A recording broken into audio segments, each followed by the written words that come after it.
ربنا آتنا في الدنيا حسنة وقنا عذاب النار وقنا عذاب الصراط. Na wasii wa vijana wa Kenya, tutulie maanani umuhimu wa taifa la Kenya. Demokrasia ni muhimu sana, ni ya kikatiba. Haki ya kufanya demonstration yako, lakini sharti tuangalie ile kitu ambaye itatugonganisha kama jamii ya Wakenya.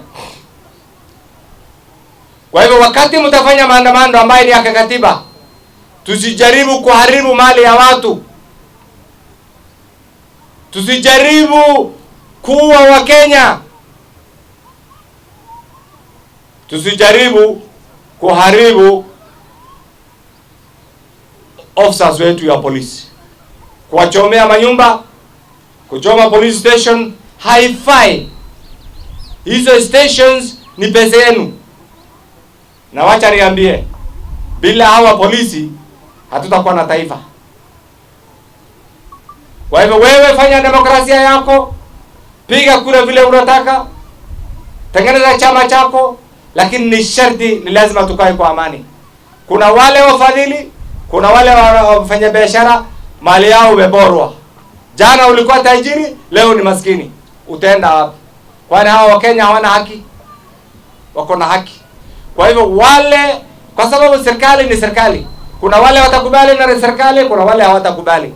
Wewe ukiwa hukubali na serikali, piga kura, jiandaa. Wakati kura itapigwa inshallah 2027, pigia kura kwa ule mtu ambaye unataka. Lakini kwa wakati huu kuchochea kasia, kuwa Wakenya, kufanya uhalifu haifai na isikubalika katika Kenya. Na kwa Mheshimiwa Ruto, umechaguliwa kikatiba kulinda nchi yetu ya Kenya.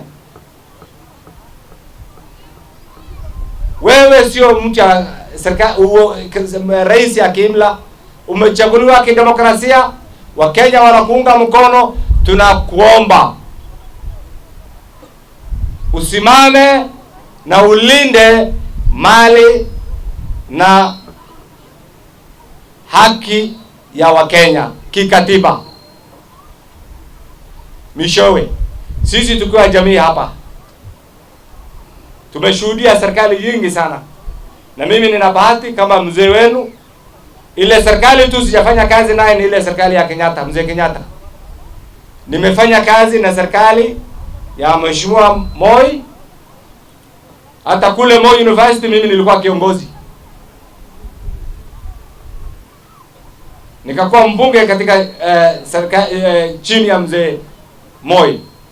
Nikashuhudia serikali ya mzee Kibaki, nilishuhudia serikali ya Kibaki na Raila, nilishuhudia ile serikali ya Mheshimiwa Uhuru na Ruto, baadaye ile serikali ya Uhuru Kenyatta na handshake, na kwa wakati huu serikali ya William Ruto. Sisi tukiwa jamii, kwanza kwa sababu ya historia yetu, kwa sababu ya ile ubaguzi tulifanywa, kila wakati sisi tunataka amani na maendeleo.